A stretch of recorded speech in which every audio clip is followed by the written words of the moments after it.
Now what we're seeing here is with AI-powered threats, right? AI-powered threats, new reality, right? Now, I will resist the temptation to say that Skynet is almost here, okay?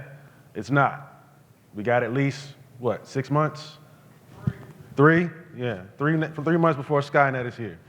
But what I will say for AI is it is a great efficiency mechanism, right? It's not quite ready to replace us just yet, but it allows you to be more efficient, right? How many people are using AI in day-to-day work life, right? Allows you to be more efficient. Well, what do you think the bad guys are doing?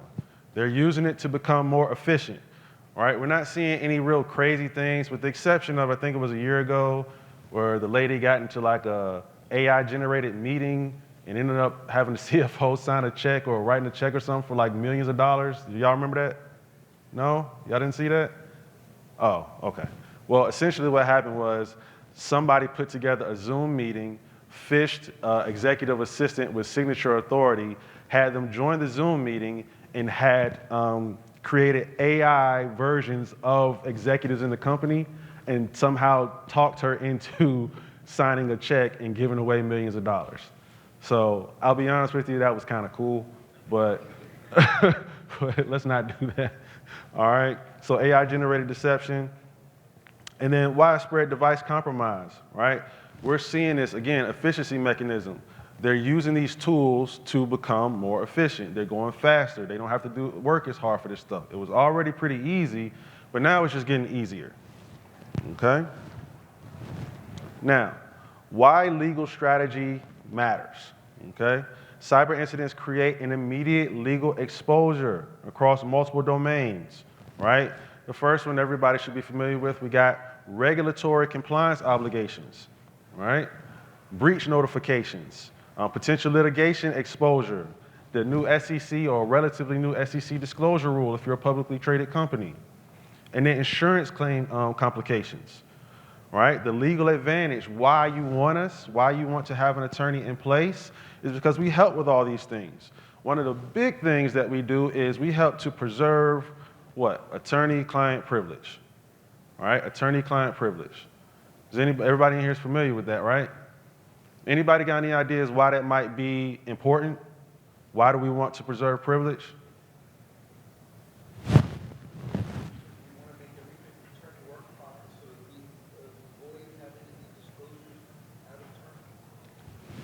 In case you didn't hear, he said we want to make it attorney work product so that we can avoid disclosures that we don't really want made, right? It helps to protect us on the front end, but it also protects us on the back end when those inevitable lawsuits arise, right? We don't want them to necessarily know just how bad our situation was during the breach. We want to try to protect against those potential negligence claims or any of those issues like that. We want to be able to control the message in the heat of the moment, right? We don't want to get out anything that we don't want to get out, right? We want to protect ourselves. Strategic incident response guidance. You may hear me say this a couple of times. The attorney in an incident is your quarterback, okay? I'm a big sports guy. Anybody, we got any football fans in here? Football, a few football fans. Anybody remember Peyton Manning? Yeah, somebody, you've heard of him. Even non-fans have heard of Peyton Manning, right? Well, he's famous for, what's his call, what's his signal when he's under center? Omaha, Omaha. Well, that's what the attorneys are in an incident, right? We are calling the audibles, right? We are moving protections. We are changing the play. We are organizing things in such a way that can make us most effective in protecting the company, right? So that's what we're doing as attorneys in an incident. Regulatory compliance assurance, you guys understand the regulatory landscape, right? There is no federal privacy rule or data protection rule or anything like that. Every state has their own rule, right? They have their own data privacy rules. They have their own, what else? What are we seeing? Biometric rules, right? We're seeing what else? AI rules. We're seeing, you name it, they're creating their own rules, and each state is a little bit different, a little bit nuanced. They each have their own breach notification timelines, and so on and so forth. And so having an attorney in place to help you respond in turn, or on time, I should say, is of the utmost importance, right? And then the communication strategy oversight, right? Again, very, very important.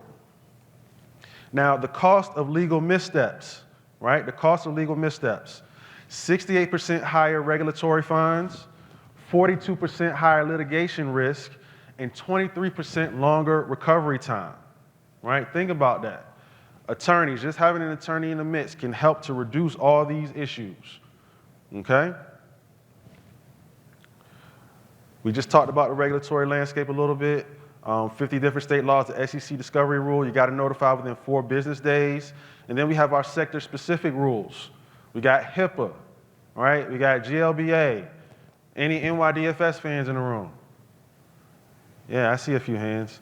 All right, all this stuff comes into play that we have to be aware of and understand what the requirements are, because here's the thing about a lot of these rules. Generally, they're not doing a lot of audits on this stuff, like in general, right? They're not coming around auditing very often to see whether you're compliant with these things. But when they will come around is when you have an incident, all right? So it will come in and they will see you at your lowest and they will say, you know what? They're low enough, let's kick them in the teeth now, all right? They're gonna come and get you at that point because now they have a reason. It's a triggered audit, if you will, because they see an incident and they wanna make sure you're compliant, okay? Breach notification requirements, state laws have them, federal agencies have a HIPAA and all, so on and so forth. Are you guys familiar with the FTC health rule? Anybody familiar with that? I see a couple heads shaking. So real quick, this is something that a lot of people don't realize. If you're a HIPAA covered entity or business associate, then obviously you have to be adherent to HIPAA. Well, we wear these cute little Apple Watches that track health statistics and such, right? They got different types of healthcare apps and things like that that aren't actually considered a covered entity or a business associate, but they have healthcare data of individuals. Well, the FTC saw that loophole and said, hey, we need to put a rule in place for all of those companies so that they have to report when a breach or when something bad happens. Okay, so you have to be aware of that type of stuff. Attorney-client privilege is your shield, okay? It protects communications between attorney and client. It can protect forensic findings commissioned by counsel and strategic response decisions. That section just before the end, commissioned by counsel, all right? Let me ask this question. Should you focus or rely on internal counsel or outside counsel in an incident? Both? Outside? I'm hearing both and outside, and both of those are right. Right? You want your internal counsel to assist in this. But the reason why outside counsel is so important, right, is because it's a lot easier to help maintain privilege in that way. Right? Your internal counsel, they probably will help you with the business response, the internal response is things that's going on there. But for the stuff, the really hardcore stuff, the forensic investigations, the findings and all of that good stuff, you want that through outside counsel. Why? Because now I can, yes, absolutely. He's 100% right. He was essentially, if you didn't hear him explaining that, the lack of a communication strategy allows the wrong things out at the wrong time, right? Remember, communication, that is the key to maintaining your reputation, right? And then best practices. Engage outside counsel immediately. Direct all forensic work through counsel and maintain strict communication protocols. Now, we got a couple of case studies here, okay?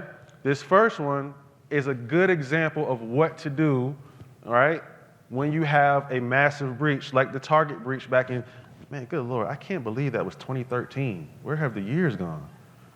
Oh, all right, sorry. Well over 50 million people's information was compromised, right? The significance here is that Target decided to do kind of what I described, have 2 tracks.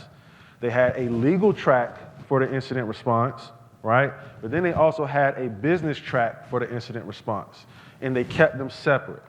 The business stuff, discoverable, they understood that, they knew what they could and could not say on instant messenger, which is discoverable, right? Legal track, they knew what they could and could not say, and they knew how to disseminate that information in a way to maintain privilege, right? What was key and why I like the Target case so much is because when they went to court, when people tried to get additional information, guess what the court said? The court said, no, they did it the right way. They had a legal track and a business track. The business stuff you can have access to, but everything that was handled by that legal track, that outside counsel, privilege is upheld. Sorry, everybody have a nice day. That's what you want, okay? That is an example of what you do want to happen. Now let's look at the antithesis of that, what we don't want to happen, right? We have Equifax. Everybody remember Equifax, right? Yeah?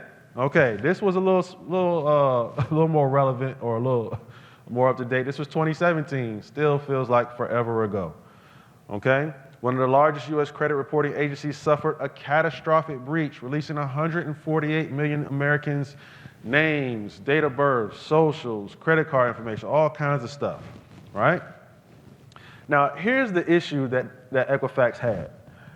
The breach was discovered in May 2017, right? It was discovered in May 2017, but it wasn't, It began in May 2017. It wasn't detected until July of 2017, right?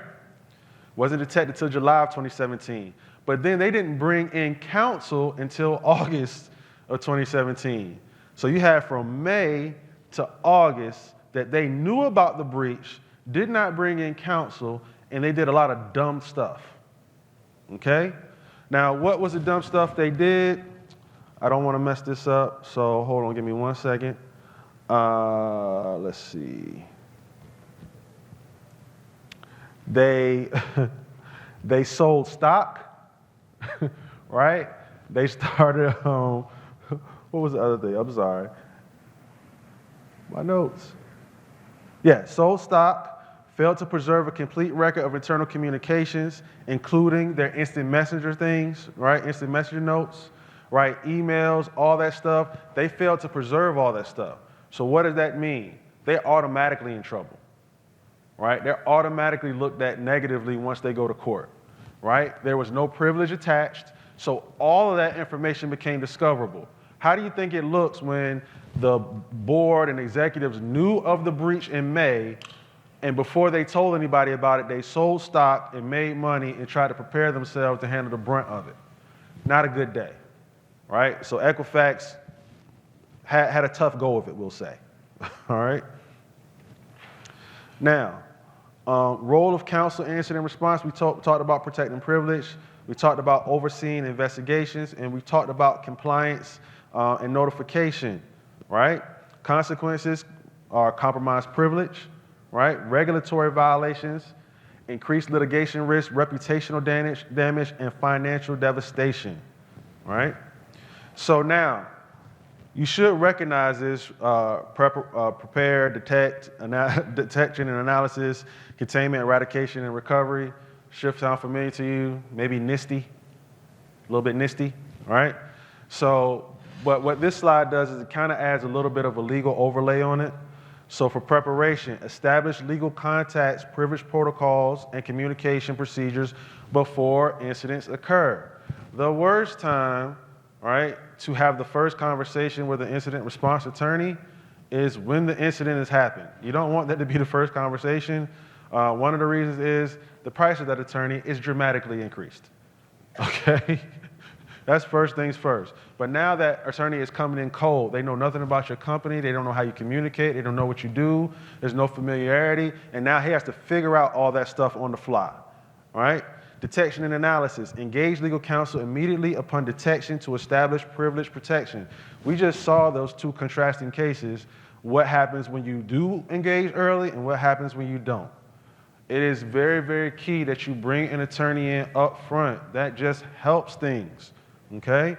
Containment and eradication. Legal oversight ensures evidence preservation and regulatory compliance in the response, right? Remember, this is a criminal act.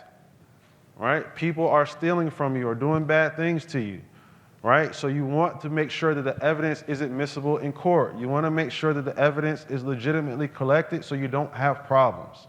You also want to ensure that you are aware of your response and notification responsibilities. That's what the attorneys handle. Recovery, legal guidance on disclosure obligations, victim notifications, and stakeholder communications all go into this. And finally, post-incident, we have legal review of lessons learned while maintaining privilege over sensitive findings. Okay, so this is what we're doing here from incident response, or legal attorneys are doing in that space. So now, let's jump into our tabletop exercise a little bit, okay? And hopefully we can get through a good chunk of it. If not all of it, we'll see what we can do. All right, we have Rev Automotive Company, okay? Rev Automotive. Now, Rev Automotive is a innovative public company, okay? Leader in connected gas power and electric vehicles, pushing boundaries in automotive technology. 15 million vehicles sold, okay? Pioneering connectivity, specializing in integrated vehicle connectivity, enhancing user experience, safety, and operational efficiency. Reputation for excellence, okay? Look at the types of data that they collect, all right? They got geolocation data, they got driving behavior data, mobile app and personal data, vehicle performance data. They got a lot of data, all right? That's everything that they're collecting from you as you drive their cars, as you create usernames and profiles and their different features, and so on and so forth. All right? That is what we know about Rev, okay? Now, we got the Rev breach. Day one, the initial attack, all right? Wednesday, right before Thanksgiving, 10 a.m. Perfect time for an attack. Why? Because everybody's thinking about turkey, okay? I'm going to say fried turkey, but I'm biased. But that's another topic. All right. Rev receives numerous customer reports of unusual vehicle activity, EVs starting remotely, charging issues, and compromised safety features in the gas-powered vehicles. Now, what's going on here is now we start getting these reports. So what do you think is happening? Initially, our operations team, they don't know it's necessarily a breach at this point. They're just thinking maybe something quirky is going on, software bugs or something like that. So they're starting their investigation, right? All right. Now, while they're starting their investigation, they see this message. We've hacked your network and are able to control your cars remotely. We also have downloaded a lot of your private data, including your secrets about your battery technology. If you don't contact us within 3 days, we'll throw away the key. Now, what are you thinking? This is my worst nightmare. I'm going to miss turkey, right? Right? This is a terrible, terrible way to start your little holiday, right? So, let me ask this question. When you see this message, okay, what's the first thing that you should do?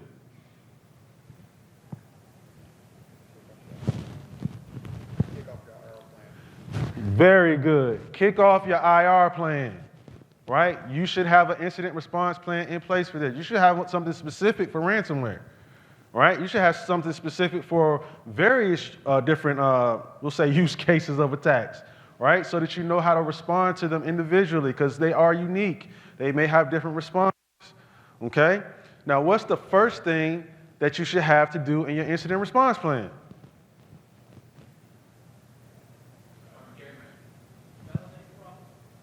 Validate the problem. Okay. Anybody else? Say that again. That is a man who's been paying attention. Yes, engage counsel before you start doing all these things.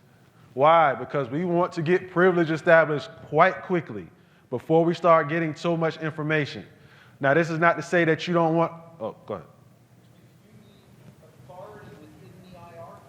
Mm-hmm. To engage counsel and not go to 14 levels of approval. Did y'all hear what he said?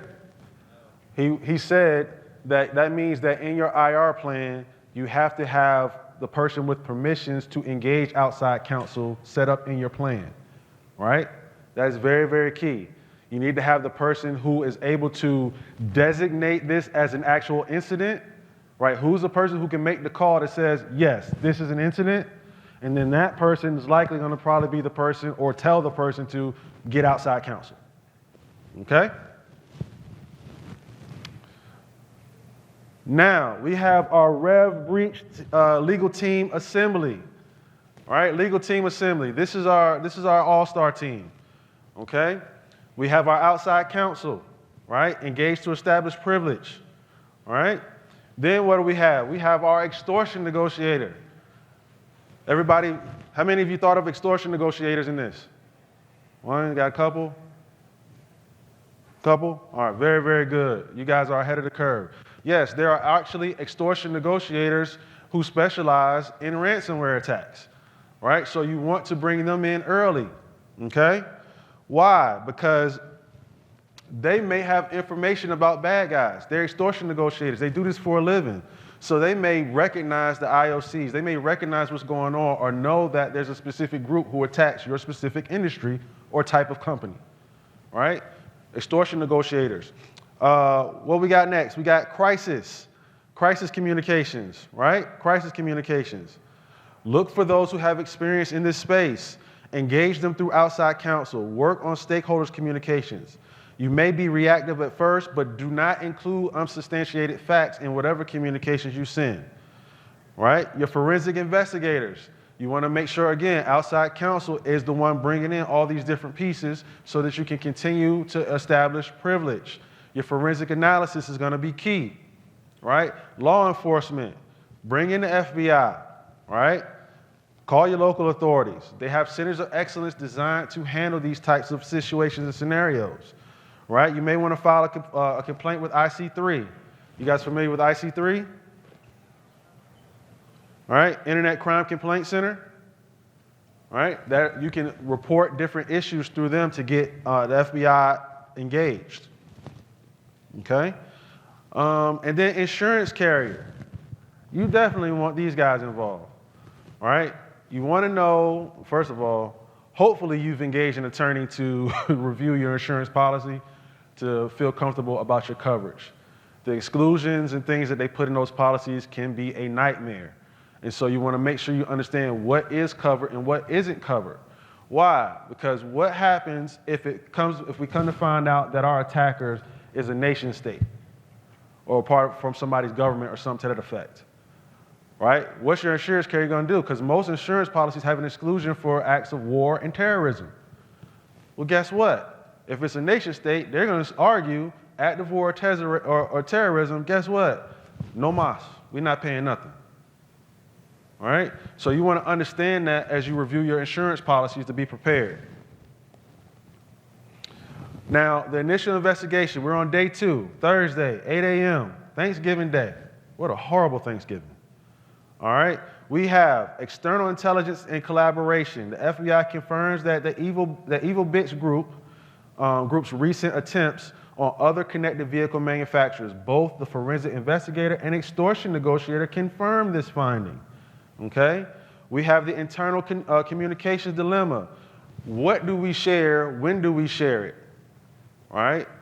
What do we share? When do we share it? That is a key consideration. You don't want to give away too much information at this point. Right? Maybe you want to limit your message to, hey, we're experiencing some technical difficulties, we're researching, and as soon as we have more information, we'll let you know. Right? You acknowledge that there's something going on, but maybe this is not the time to tell them that, hey, we got attacked and we're in a whole lot of trouble. Why? You don't want people panicking. They might choke on the turkey. Okay? I know I'm speaking of turkey a lot. I am actually hungry, so I apologize. All right? And then board notifications triggered. This is something that you want to have engaged or included in your incident response plan. What's the criteria for board notification? Right? Obviously, you're not going to notify them for everything, but in this instance, probably a good idea to notify them based on the potential impact that this could have to the overall company. Right? Now we're on day 3, Friday, the day after Thanksgiving.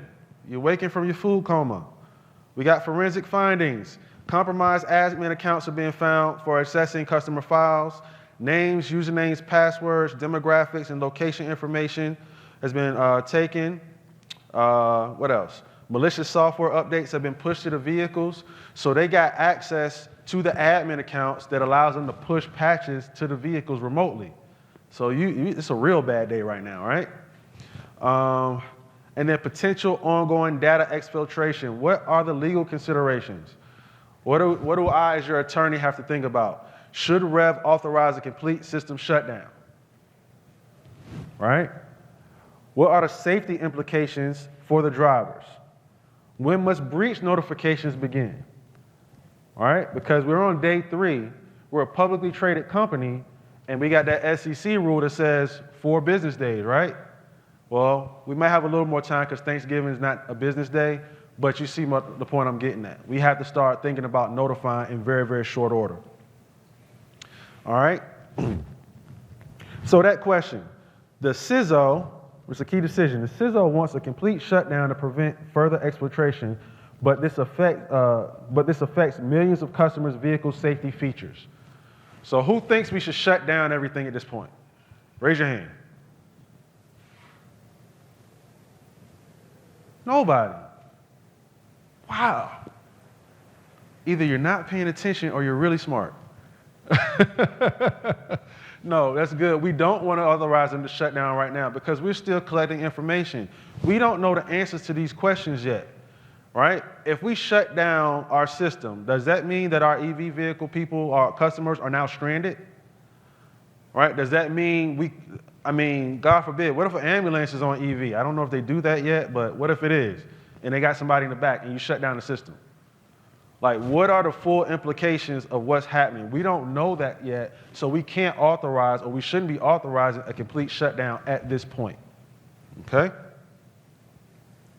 Now, we're at day 4, it's Saturday, Thanksgiving weekend, and we see this message.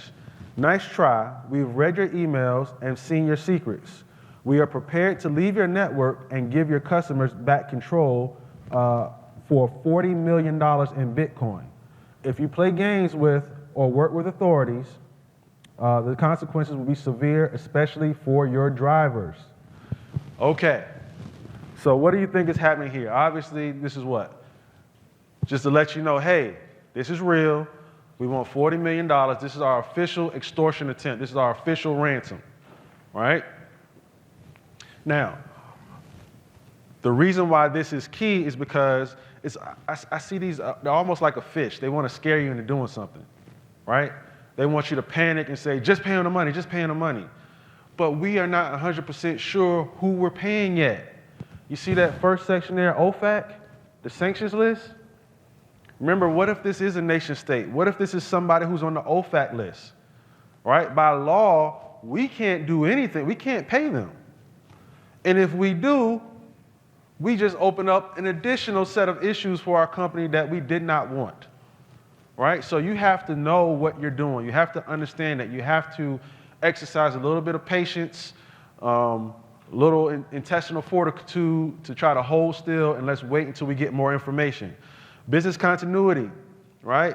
Production delays, customer safety, competitive impact, stakeholder communications, right? All these things have to be considered. Right? What's going on with our customers? How is this going to affect us in the market? Why? Because we are a publicly traded company, right? We don't want to lose all confidence. We want to try to preserve something so we still have a company at the end of this thing. Privilege protection, all payment discussions must be conducted through counsel to maintain privilege, right? We want to ensure that nobody outside of our circle of trust, our legal team, and the executives who need to know are communicating or talking about whether they should pay or not. You need to have your own legal channel in Teams where it's the legal discussions about payments and nobody that doesn't need to be there is invited or allowed in.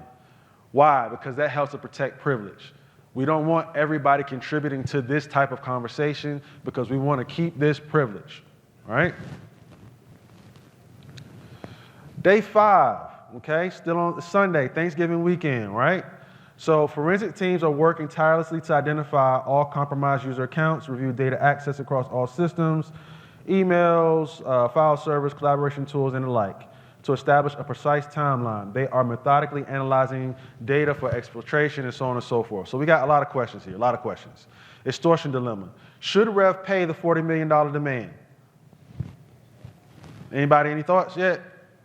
Anybody say we should pay yet? No? Man, I keep forgetting. You guys, this is a great room. These are leaders. You're cyber leaders.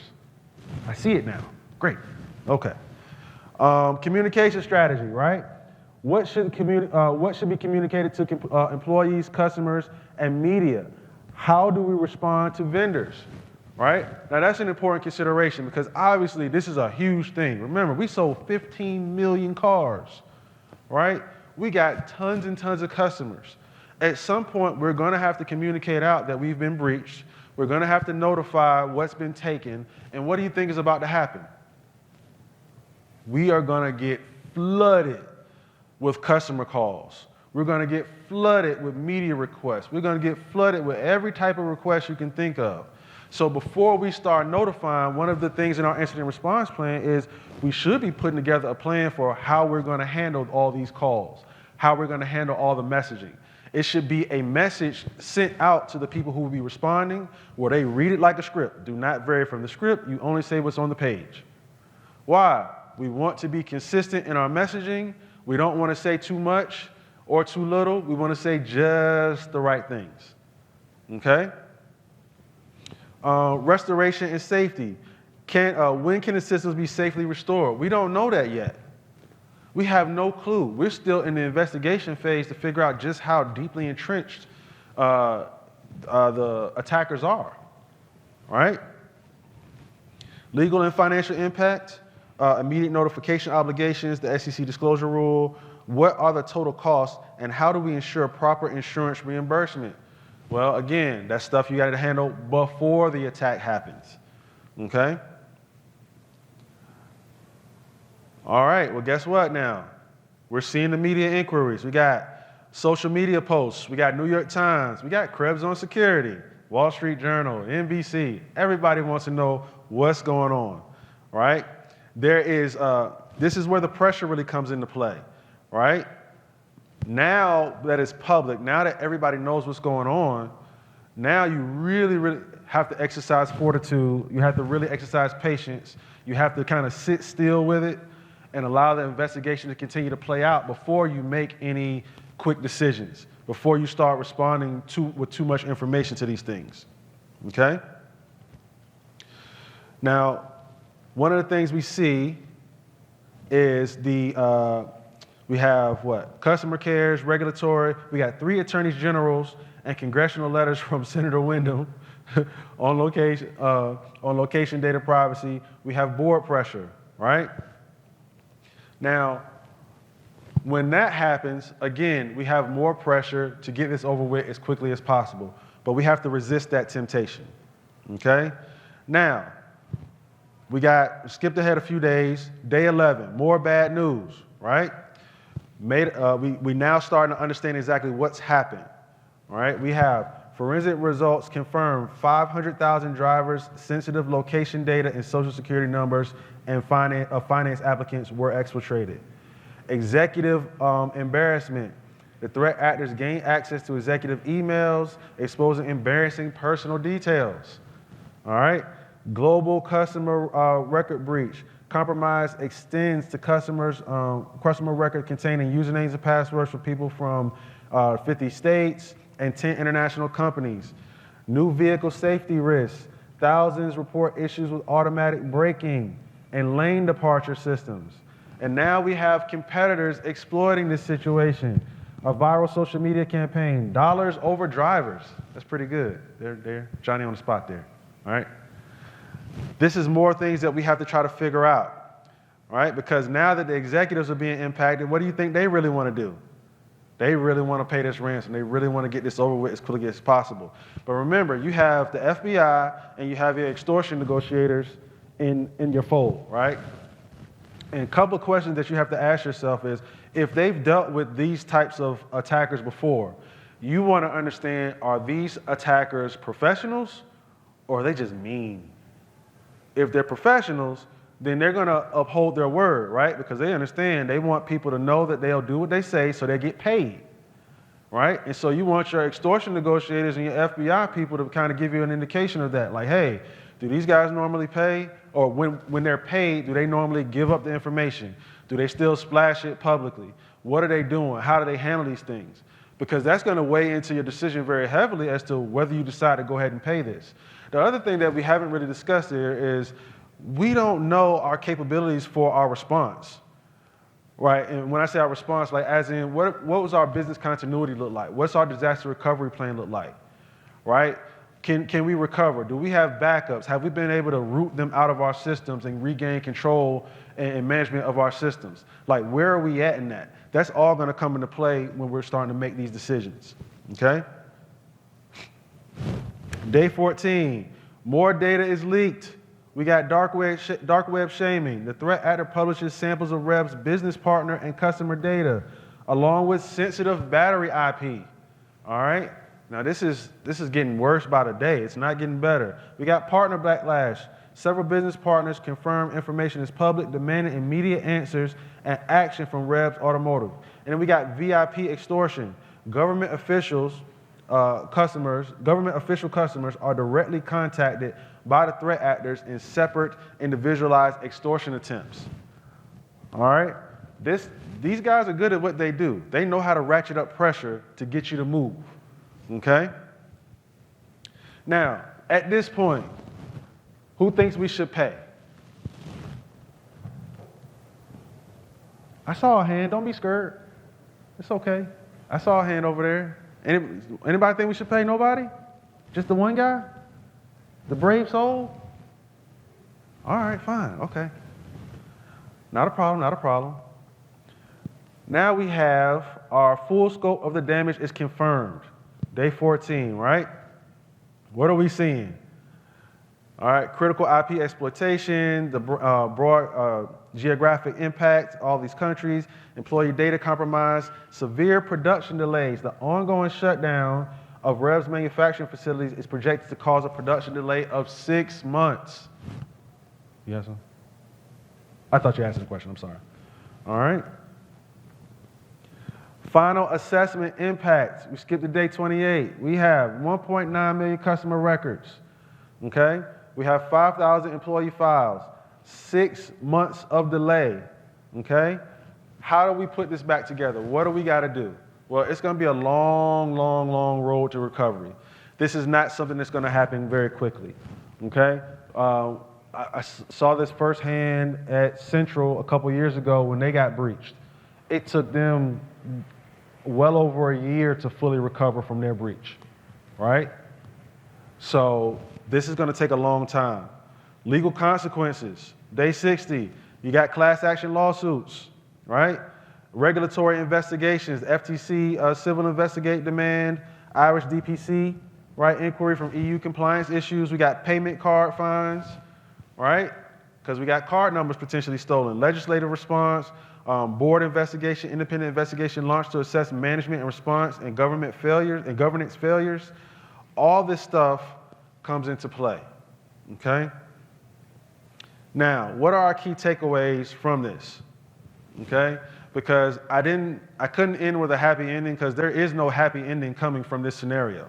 I couldn't say, oh, and everything was well and great, because that's just not how life works, okay? But we can take a couple of lessons that I think are important for us to consider. We want to engage counsel immediately. I think we've made that point pretty clearly, right? Pre-position legal resources, right? Make sure you have relationships with the correct attorneys, right? The correct law firms who have access to the correct forensic investigators. They have a team already put together, so when you call, you know they can respond very quickly. Update your incident response plan. Make sure that it's appropriate, right? Consider ensuring that you have appropriate backups, the technical stuff, your disaster recovery, your business continuity plan. Make sure that stuff is in place. Implement the dual track approach. We talked about that because that's what Target did, and that helped them to maintain privilege, that helped them to reduce litigation risk and regulatory risk, okay? Train your response team.